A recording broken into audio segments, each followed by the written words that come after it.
New at 6 tonight, home refinancing under fire. The state attorney general, Eric Schneiderman, says today that Wells Fargo and Bank of America have violated the terms of last year's national mortgage settlement by failing to process refinancing requests promptly hundreds of times. Schneiderman says that those delays put homeowners further into debt, pushing them closer to foreclosure.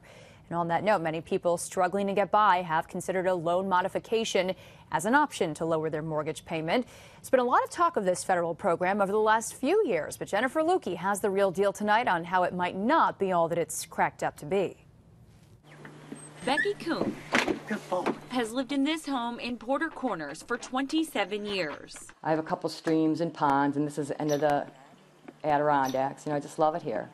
So I wouldn't want to move or live anywhere. I put a lot of heart and soul into this house. She's also put a lot of money into it, and making her monthly mortgage payments has become difficult.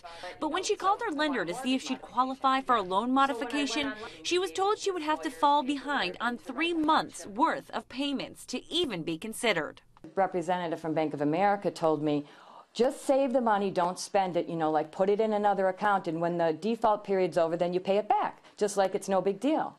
It is a big deal because you're in default, there goes your credit, and then they add it to the back of the loan. A convoluted process, Becky says, that only puts homeowners deeper in the hole.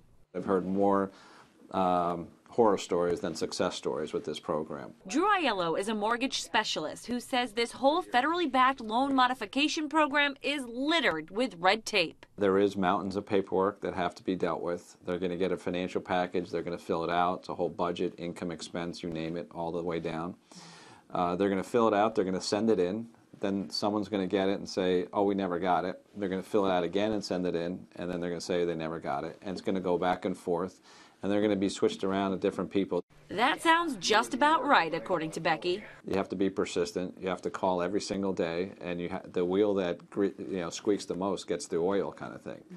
But even get through it, there's no guarantee that it's going to work. I know there's a lot of people out there without jobs and that are in default and they need the help too, but there's other people that want to keep their homes and want to keep their credit, and they say there's all these programs to help you, but it's just so hard. That's the real deal. I'm Jennifer Loogie.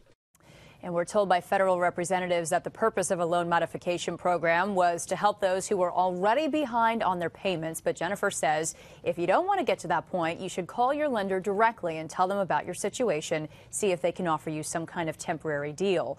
She also says do not hire a company or an attorney who promises to help with the process, since many of the experts say that those oftentimes turn out to be scams.